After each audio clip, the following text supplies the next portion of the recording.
Turn off the lights right now. Not dim them, off.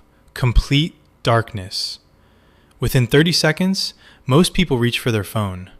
Within a minute, something tightens in your chest, a low, nameless unease. That feeling is older than your language, older than your species. And tonight, I'm going to show you exactly where it comes from. For almost all of human history, night wasn't an inconvenience. It was the most dangerous window of every single day. The moment the sun dropped, the rules flipped. Predators that couldn't touch a human in daylight, leopards, hyenas, cave lions, owned the dark. And your ancestors had exactly one thing standing between them and being eaten alive: fire. Now, here's what almost everyone gets wrong about fire. We picture it as a tool, a prehistoric gadget you pull out when you need it. It was so much more than that. Fire was a second sun. And the way a small band of humans used it to get from sunset to sunrise, every night for 1 million years, is stranger and smarter than you'd think. Let's drop into one of those nights. 200,000 years ago, somewhere in East Africa, the light is bleeding out of the sky. A band of 20 or 30 people, your direct ancestors, moves toward higher ground. And as the dark closes in, they do the one thing that keeps them alive. They stop. They gather. And someone builds a fire. Watch what the fire actually does. It isn't just light, it's a wall. Most predators won't cross it. So for the first time all day, the group can let its guard down, a little. Which, if you've ever tried to relax with something large and hungry in the next room, you know is easier said than done. But that's the whole trick of surviving the night. Turn the dark from everywhere into out there, past the fire. Staying alive until morning, though, took more than flames. It took sleep. And sleep is where this gets strange. Before fire, sleep for our ancestors probably looked a lot like our cousins. Primatologist David Sampson studied how chimpanzees sleep, and the difference is brutal. Chimps sleep up to 12 hours, but the quality is terrible. Broken, shallow, half alert, wedged in a tree. They can't afford to go all the way under. On the ground, deep sleep means dead. Fire changed that math.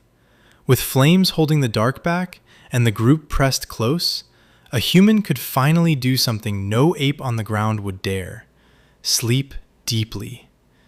And deep sleep isn't rest, it's maintenance.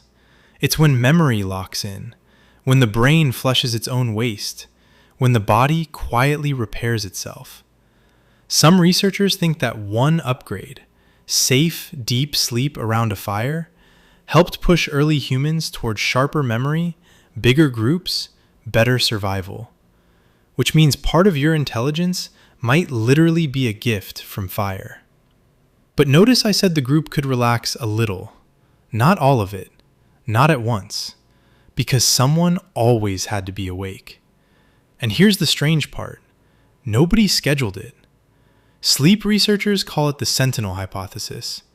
In groups that still live close to the old pattern, sleep is naturally staggered. Some people sleep like stones. Some are light. Some are wired to stay up late.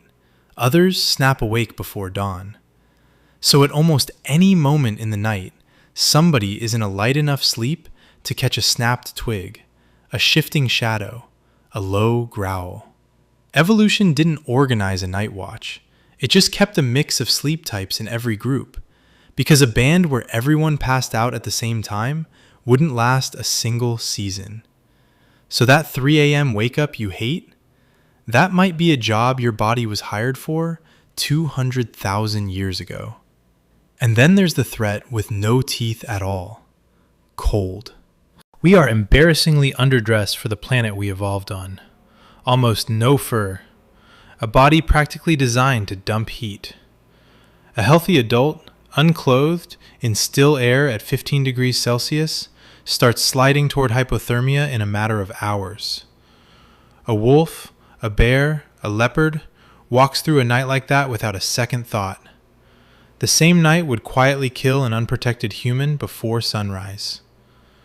So fire wasn't only keeping the leopards out. Fire was the line between waking up and not waking up. And here's the part that's genuinely hard to hold in your head.